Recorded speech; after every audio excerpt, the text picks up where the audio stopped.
Good evening, everybody. How are you? Welcome to the show, Comedy, Chords, and Chaos, May the 20th, 6th. What is it? 26th. It's been a long day, and it was a last-minute scramble like usual. Oh, Skype has decided to change things around on us with the software, and then, guitars and microphones and rock stars and sound guys. And, well, we're here. So tonight, special guest. I've been really looking forward to this. I met Brian MacMillan, I guess it was last year, I think, at a show, and just absolutely amazing. So we're going to be talking to Brian. Brian has 3 solo albums, and he also has a duo that he's put together with Sheila Carabine. I hope I'm saying that right. It's called Kennedy Road. They have a new album out. And May the 30th, they have a big show coming up that you can get tickets for. You can watch it online. I suggest you do that. We'll talk about that tonight. The vinyl is out, and it is available to be shipped. And I am happy to say that I have my order in because I was afraid this stuff would sell out. I have my vinyl. Yeah. I've got it coming. And I figured if I got Brian on the show, maybe he could speed up the shipping a little bit so I can get it here. So we have that. So we're going to get into Brian's stuff. We're going to have a look at a little bit of what he's got here. Here's the album you can get. Where's the album? Right there. That's the album you want. Awesome cover. The telly looks great. And over on this side, a couple of his albums.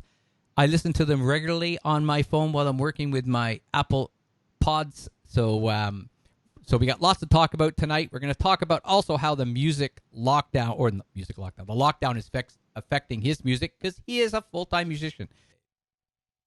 Well, we have something new that we're doing this week. And, I told you. Didn't you get the memo?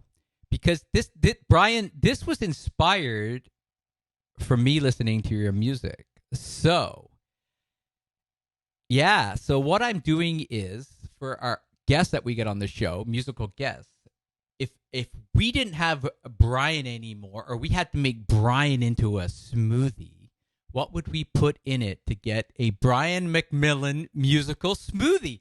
And I have the ingredients here. So what you would do for all you people out there that want to really get a taste of Brian MacMillan, you can make the musical smoothie. So what you need is, and this is from listening to your music, you need a scoop of Paul McCartney and Wings.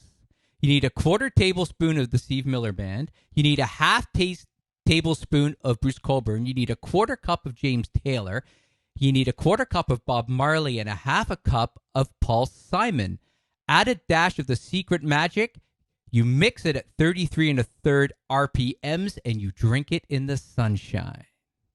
And that, my friends, is a Brian MacMillan musical smoothie.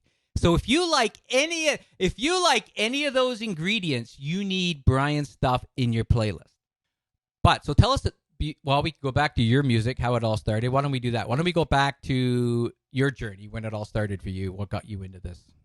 BMXing, and that was like, riding a BMX, and I did that all day, every day. And then I got into skateboarding, and when I was a little bit older, and I thought, okay, I'm going to be a pro skateboarder.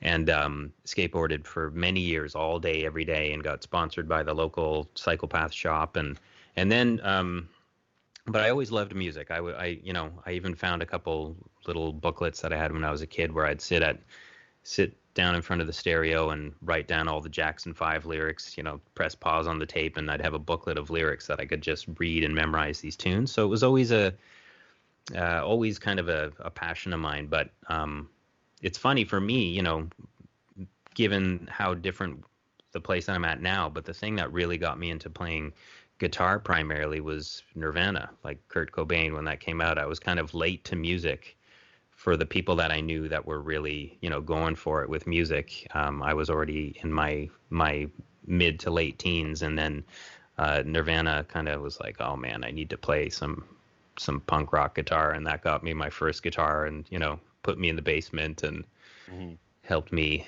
start to annoy all the people around me for crazy amounts of times. And then I decided, I wanted to get a lot better at guitar. So I decided to try and get into jazz school. And so started practicing like a maniac, and and then eventually got into Humber and took a couple years of school there, and quickly realized that I kind of sucked as a jazz guitarist. You know, I thought, oh, I'm pretty good. And then you get in there and it's like, wow, I'm really not good at all. Like there's people in here that are really, really good.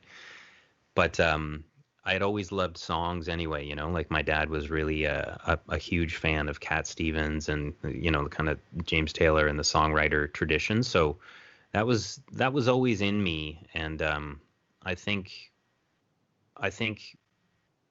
jazz school kind of taught me how to practice, but it quickly showed me that I couldn't focus on it because I wanted to write words and I wanted to be a finger picking guitarist. And so that started me just taking acoustic lessons and taking the songwriting side of it more seriously. And then, you know, just spending all of my time writing songs basically.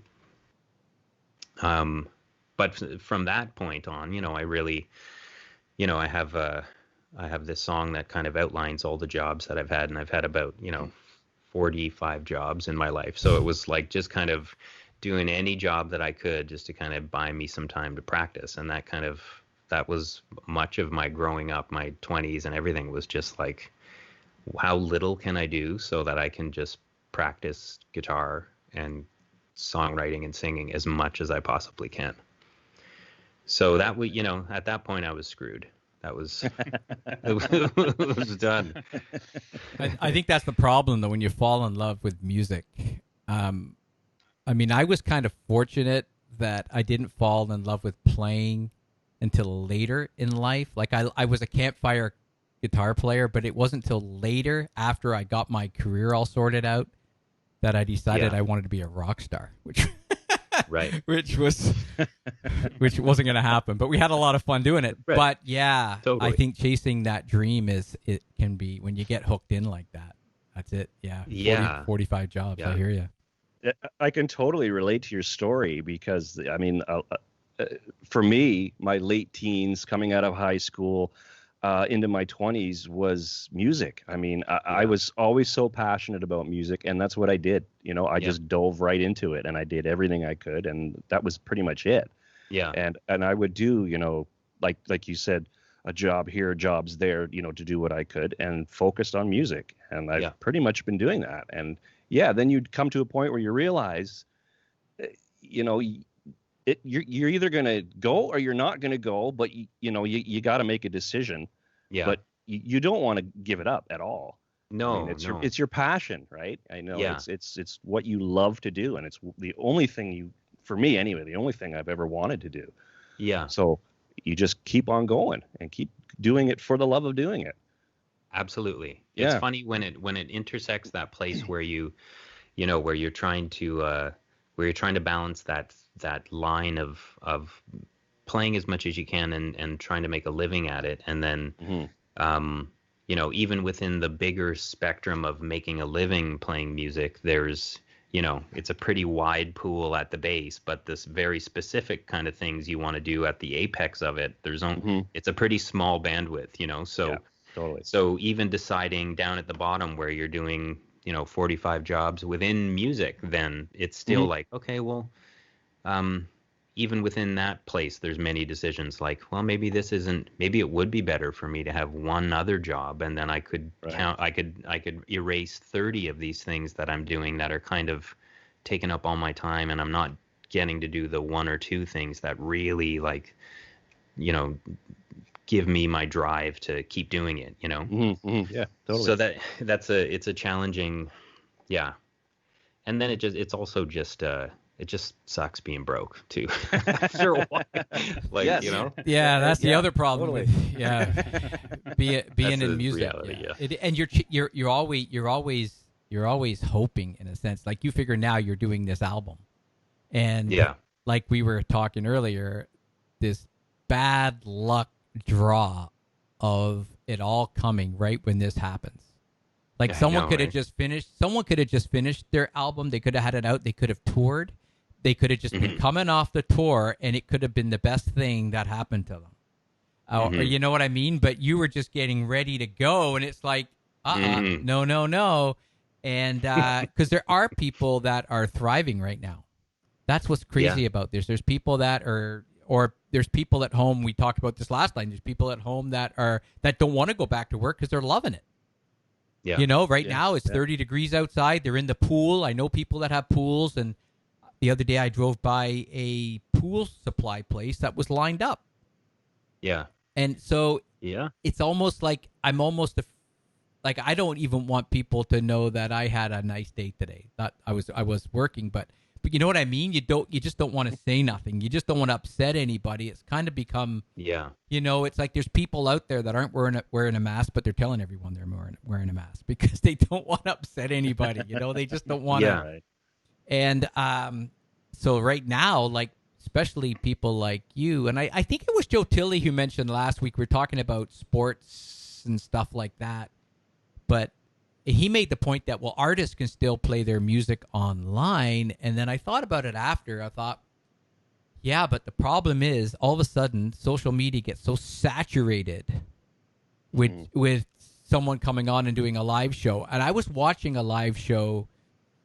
I don't know if I talked about this last week. I was talking to someone about it, but they were doing it. And the count was only like 3 or 4 people on this live stream show. And I could tell they were looking at that. And they were frustrated. And then all of a sudden it was like, well, I was going to do 3 more songs, but I'm only going to be doing 1. And I thought, oh, no, because this thing could be watched over and over and over again. You just can't have that attitude. And you could just see the frustration in the artist's face. And I was picking up on it all. Maybe that's because I'm always, when you're photographing, you're seeing all the stuff. But I just thought, it's so tough. So how... Like we said last week, though, I mean, we've all been in the situation, too, where you're playing a gig at a bar or club or whatever, and you're playing to, you know, the girlfriends and the other bands that are there or whoever, staff, you know, or it's completely empty. So it's your girlfriends really that are leaving with the other band. Yeah, while you're still playing. Yeah. No, it's true. Like, so you guys have, so this Saturday you have your concert. And I love the setup because you're selling tickets now. Is that something that you're going to do through getting a link? How does that work? Yeah, so that's through this through a website called Side Door Access. Right. And it's called Side Door, and Side Door Access is kind of the pass that gets you in, but it's a site that's been set up by started by at least partially started by Dan Mangan. If you guys know him, he's a Canadian singer-songwriter, and he's great. And this was kind of initially, like it used to be before all this went down, it was like a website where bands could upload their profile.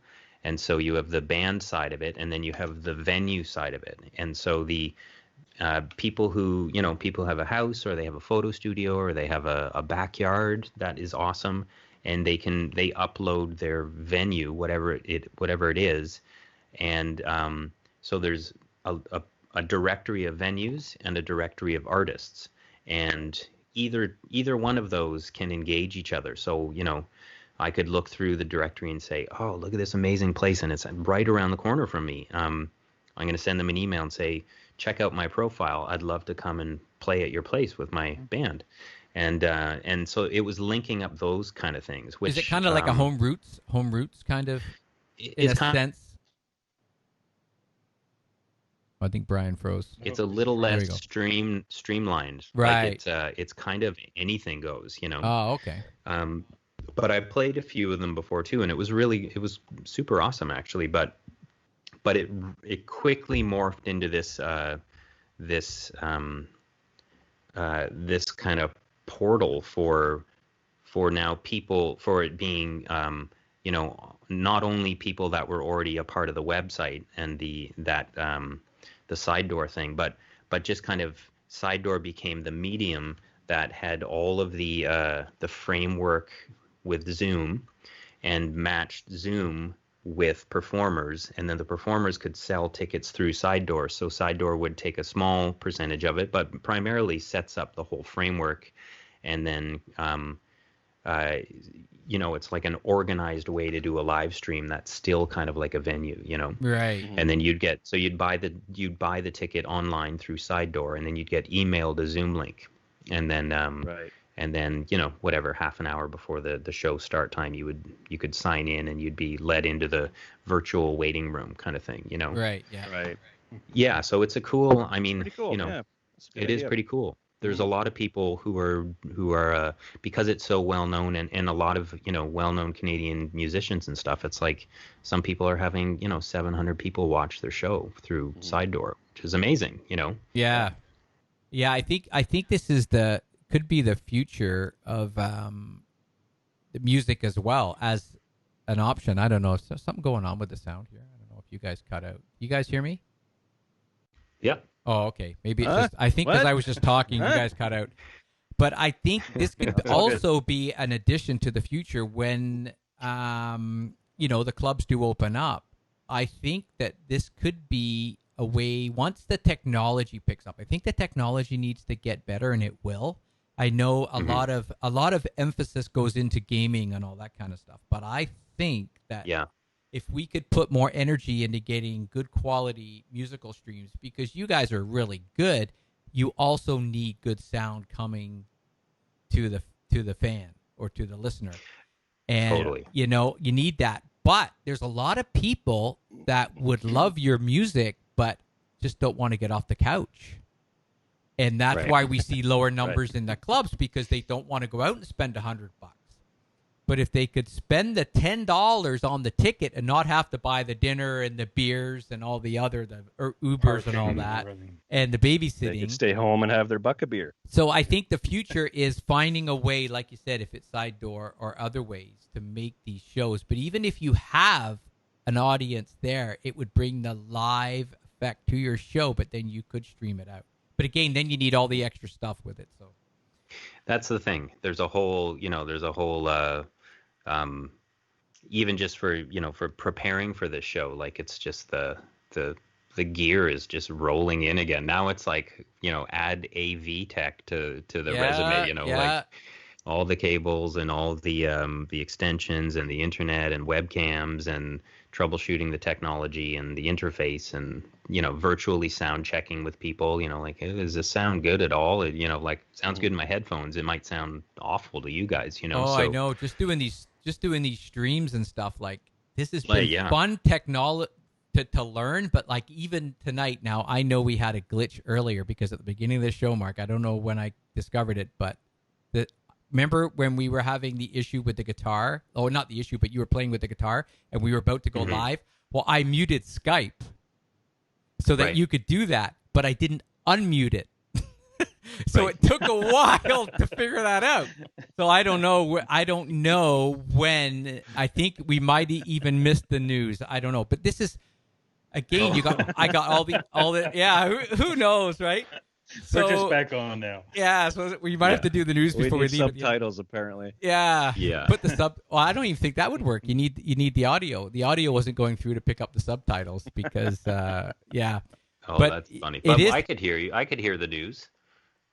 It's just us hanging out anyway. It's just everybody. Screen, yeah, so exactly. It's not, but the other thing is I didn't have the comments turned on, and then I realized, and I turned the comments on, and then I saw that there was all these messages. There's no sound. There's no sound. I can only hear Mark. There's no sound. I'm like, oh my God, why did I have those on? Oh, right.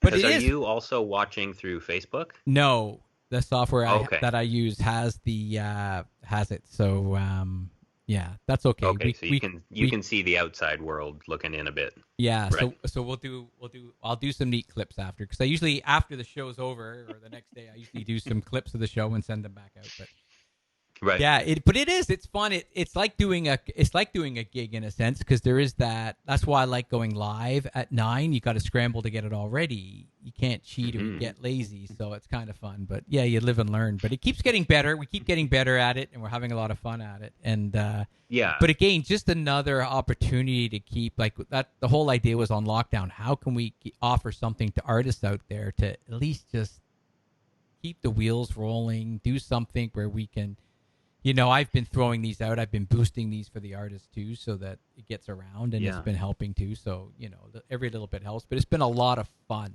just to go through the motions and have fun with people. But so how long has the duo been going? Is it fairly new? Or? It's pretty new. It's just been 2.5 years about.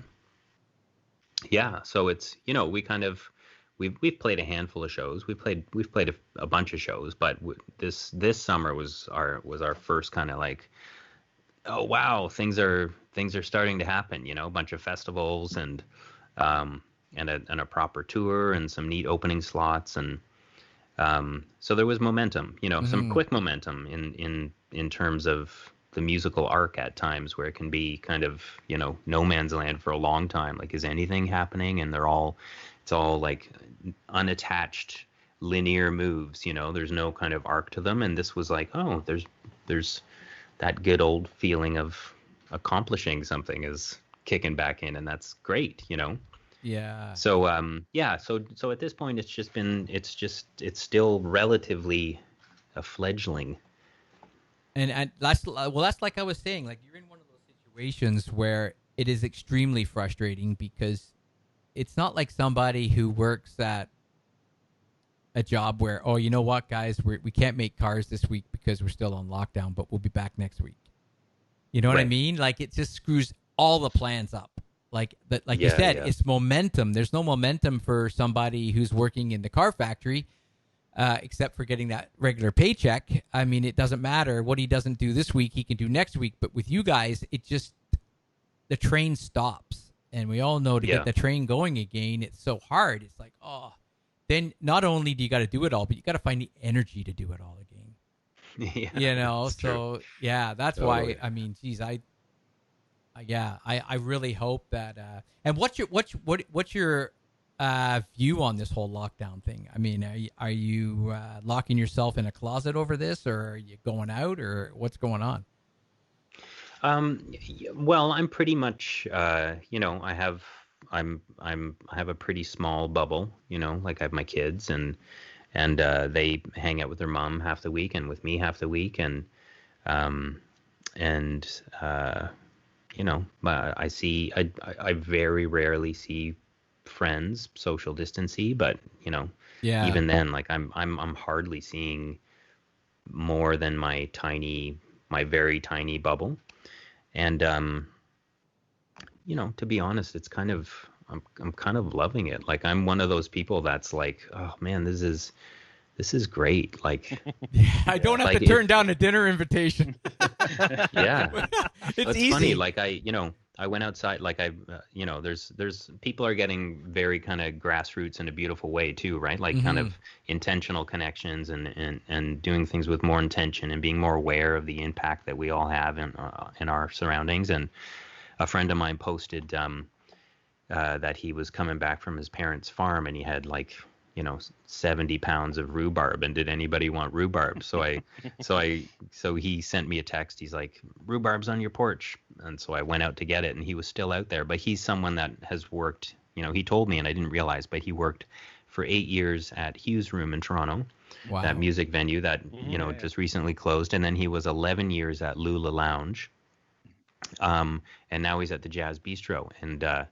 And he was saying, he's 50 now, and it's like we were both kind of really remarking and realizing, like, this may be the only time in our lifetime that we have the opportunity and are in fact encouraged to stop running around like maniacs. And it's pretty great if you can do it, Yeah, if you're not up to here with an income, with a needed income. That's the problem. There's so many people out there, right? That's the thing. It's like all of the, for me, it's like the work that I was doing and was investing my time and my energy into building I'm not allowed to do it right now, and it has disappeared. So, if I didn't have even, the CERB benefits been amazing, because if I didn't have that, then I'd be, dead with stress, right? Like, so there is this tiny little window where I can just get by, and I can be a good dad, and I can just take care of my basic necessities and appreciate those things, and also, you know, kind of have like a Renaissance kid summer again as an adult. Like, oh my God, this is amazing. Yeah, I really hope. Oops, sorry. No, go ahead, Tim. Go ahead. I was just going to say, Brian, has it changed your approach to songwriting at all? Like in terms of just having all of this extra time? It's funny, you know, I have no time. Like, that's the thing. I have zero time, but it's making me realize that it's not like I'm doing anything more. I was doing way too much before. Like, removing the extra layer of hustling and constantly scrambling for gigs and doing all that stuff, removing that whole thing, there's still a very full schedule of living and taking care of my people and my basic necessities, and just like surviving is full time, you know? So it's like, oh wow, I don't have any time. And in fact, I've barely played any music. Like, it's been weird. I've never had, like, and I wouldn't even necessarily categorize it as a dry spell, but I've always had 10 songs on the go. And I just have, up until recently, and I'm not like adverse to it, but I've just had not a whole lot of pull to be creative on my instrument, you know? It's funny. I think also, like, kind of what you mentioned too, like the big push right up to just about to launch everything and launch a new level of busyness, and then it all stopping, did certainly kind of, this is a strong word, but along the lines of, like, it kind of traumatized me a little bit. I was like, oh my God, like, I've been killing myself for a year and for nothing now. So I kind of was like, break time is good. This is good. Like, I needed to step away for a bit. So that's been interesting. I'm just kind of, I'm just observing it and not freaking out about it, because normally I'd be like, oh my God, but well, I think, you know, we need rest. I think we've discovered, like, lots of people, we need rest. We weren't getting it. We're stressing our bodies out and that. And I started, I used a Garmin tracker, and it has a new thing on it. It's your battery. So through Garmin Connect, it does your battery, and it's showing you how much of your battery, up to 100%, gets charged overnight, because it monitors your heart rate. And then it shows you it getting drained in the day. And I've been going back and looking at the days, and it is really accurate, because you can see the days you did a hell of a lot of stuff and you felt really tired. And the days where you didn't do anything, you can see how it actually charges. And now I'm paying attention to needing that rest, taking more. And I mean, I kind of was before, but I'm used to going 100 miles an hour as well. Yeah. So that's how I've learned. So I'm hoping that everybody will learn that you don't need to have so much stuff so you can have more downtime. But I think the sad part is a lot of people are in such a financial mess that they're going to have to go out and scramble again because they want the big houses, the fancy cars, and all the junk, and it all adds up. So hopefully they can come to some hopefully it's long enough where they can realize, you know what? I don't need all that stuff. I just need my happiness, and I need myself. Exactly. That's what I'm hoping comes out of this. And I listen, these streams online too. The problem is people coming in and out of these streams all the time because they can't stay focused enough to watch a whole concert online, because they got to be on their phones, and to go on they're watching it on their phone, but now they got to check Facebook. So to check Facebook, they got to get out of the live stream, check their messages, then they go to Instagram, then they come back to the show. But again, where you could watch Netflix and multitask on your phone. That's what's going on in the world. People might say they're not, but there's no one watching Netflix and nothing else. I guarantee you. I even do it. I'm guilty of it, and I know it, right? Oh, yeah. Listen, do you want to play a song? You got the guitar there before it gets too late. Looking forward to this. Too late. I'm gonna we're good to go. So I'm gonna turn the screen over to you, Brian. Take it away. Okay. This might be one that's kind of suitable for this, the feeling of this time too, and what